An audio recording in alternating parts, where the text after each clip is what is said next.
ఎంతోమంది అన్నలను చూసాం కానీ అంటే మామూలుగా నార్మల్ పీపుల్ జీవితాల్లో ఇలాంటివి మనం చూస్తూ ఉంటాం. ఒక ప్రజానాయకుడై ఉండి ప్రజలకు ఆదర్శంగా ఉండాల్సినటువంటి వ్యక్తి తన కుటుంబంలో ఏం జరిగినా కూడా అది ప్రజలు చూస్తూ ఉంటారు, వింటూ ఉంటారని తెలిసి కూడా విజయసాయి రెడ్డి లాంటి వ్యక్తిని పిలిచి తనపై ఇలా మాట్లాడు అలా మాట్లాడు అని చెప్పి మాట్లాడినన్నా కూడా బలవంతం చేసి మాట్లాడిచ్చారని కూడా ఆయన చెప్పడం జరుగుతుంది.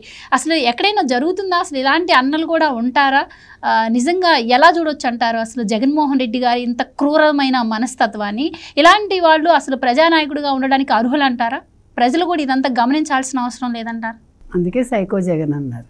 ఊరికే అన్నారా? ఆయనకి అంటే బుర్ర సరిగా ఉండదు, బుద్ధి సరిగా ఉండదు కాబట్టి అలాగే ఉంటాడు. సరే ఆయన ఉన్నాడండి. ఇప్పుడు విజయసాయి రెడ్డి నిన్న బయటకు వచ్చి మాట్లాడుతున్నాడు. మరి ఆ రోజు ఎందుకు బయటికి రాలేదు?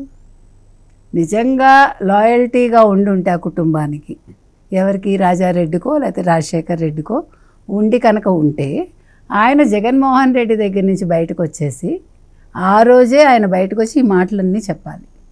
మీకు అర్థమైందా?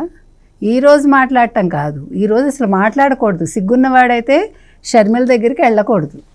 షర్మిల దగ్గరికి వెళ్ళాడంటే రెండోసారి ఓడిపోయాడు. ఇప్పుడు షర్మిల ఖచ్చితంగా గెలిచింది, అన్ని రకాలుగా గెలిచింది. ఎందుకంటే మనం ఫస్ట్ నుంచి గెలిచింది. ఆస్తి కూడా వస్తుంది ఇప్పుడు తర్వాత, అదేదో ఒక రకంగా వస్తుంది. ఆస్తి పెద్ద విషయం కాదు, కానీ మోరల్గా ఆవిడ గెలిచింది. ఎందుకంటే నాన్న ఇలాంటి వాడు అని చెప్తే చాలామంది నమ్మి ఉండకపోవచ్చు.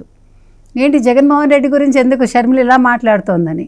కానీ షర్మిల క్యారెక్టర్ అసాసినేషన్ చేశాక, జగన్మోహన్ రెడ్డి చేయించాక ఆవిడ మాట్లాడిన మాటల్లో చాలామందికి విశ్వసనీయత కనిపించి ఉండకపోవచ్చు. కానీ ఇవాళ జగన్మోహన్ రెడ్డి విశ్వసనీయత ఏంటి, జగన్మోహన్ రెడ్డి క్రెడిబిలిటీ ఏంటి, జగన్మోహన్ రెడ్డి వల్ల ఇతను ఎన్ని ఒత్తిళ్ళకి లొంగాడు, ఎవరు, విజయసాయి రెడ్డి.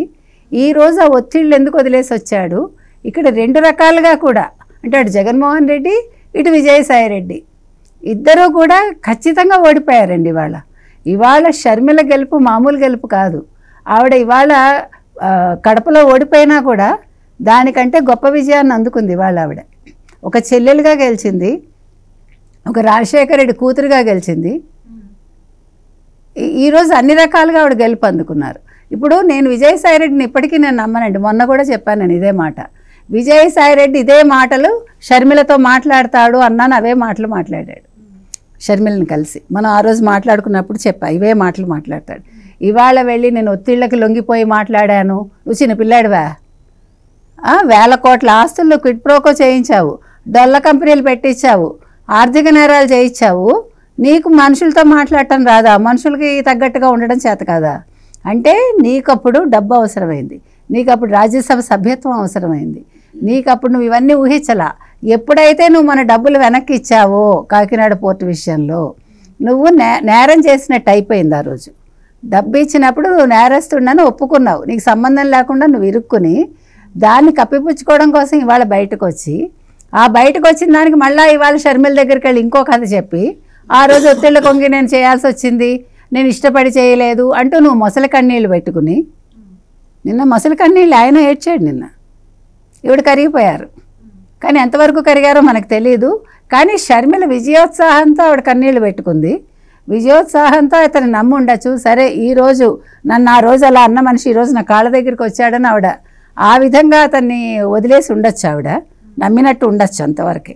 కానీ ఏది ఏమైనా ఈ మొత్తం ఎపిసోడ్లో ఈరోజు ఆయన చెప్పినట్టుగా కంసుడు జగన్మోహన్ రెడ్డి అయ్యాడు, కంసుడికి హెల్ప్ చేసిన రాక్షసుడిలాగా విజయసాయి రెడ్డి మిగిలాడు. ఇవాళ బయటకు వచ్చిన ఆయన ఎవరు కూడా విశ్వసించారు నన్ను అడిగితే. సరే షర్మిలతో మాట్లాడి ఉండొచ్చు, మాట్లాడినంత మాత్రాన ఇప్పుడు షర్మిలకు వచ్చే నష్టము లేదు, లాభము లేదు, విజయసాయి రెడ్డికి కలిసి వచ్చేది లేదు, అతని మీద ఆవిడకి సింపతి రాదు. వ్యవసాయం అన్నాడు, ఏం వ్యవసాయం చేస్తాడో చూడాలి మనం. ఇప్పుడు ఏ రకంగా మరి మళ్ళీ పేపర్ పెడతాడు లేకపోతే ఛానల్ పెడతాడు అంటున్నారు. ఇప్పుడు మళ్ళీ ఇంకో సాక్షిని తయారు చేస్తాడా, మళ్ళీ ప్రజల మీదకి ఇంకా అంటే ఏ రకంగా ప్రజల బుర్రలు పాడు చేద్దాం అనుకుంటున్నాడు అనేది మనం ఎదురు చూడాలంతే. Please subscribe to Leo news for more videos.